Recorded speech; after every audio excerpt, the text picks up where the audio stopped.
Hi, good morning. So I'm going to walk you through this CRAP test just to make sure that you are doing it correctly or to see if you have any questions. So that way you'll understand the worksheet that you're looking at. Right here it says title of the page you are evaluating.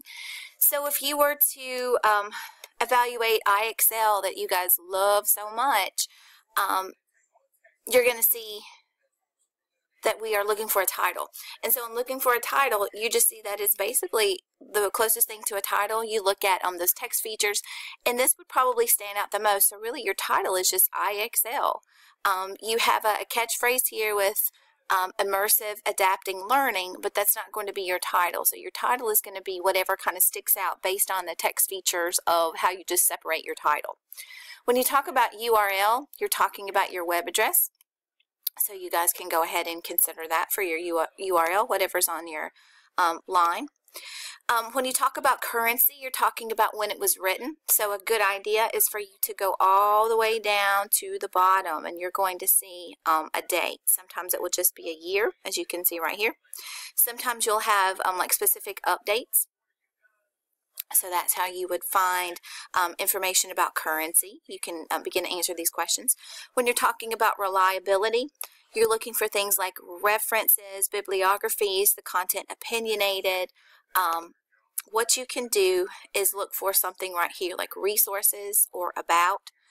Those types of things will help you. As you can see here that there's a help center, there's a blog that will give you some information. You have testimonials, case studies, research, professional development, contact information. All of these things will help to add to their reliability.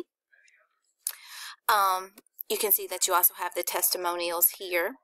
Trusted by top teachers, those sorts of things. Like it just kind of shows you how it can be beneficial and helpful. And then you also have authority. If you take a look at authority, you're just looking at your author and you're answering these questions. If you click on the contact us, you're going to see that you have a company headquarters and just ways to contact them. That's going to tell you about the authors. Are you talking about yourself? I am talking by myself, Jules.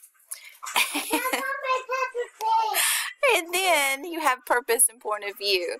So you need to consider what the purpose and point of view, what your purpose and point of view is going to be. And so to do that, we need to just kind of consider the overall purpose. You know, what is the reason why they're publishing this, and is it skewed in any way? Is there like an obscure way of looking at it? Are they benefiting from this? So as you can see, it's free up to a certain extent. However, then you have to pay for the information. So it's not necessarily something where they're benefiting from it. You have all of these statistics to support it. It's giving you based on, it says comprehensive curriculum. So it's curriculum that's encompassing everybody.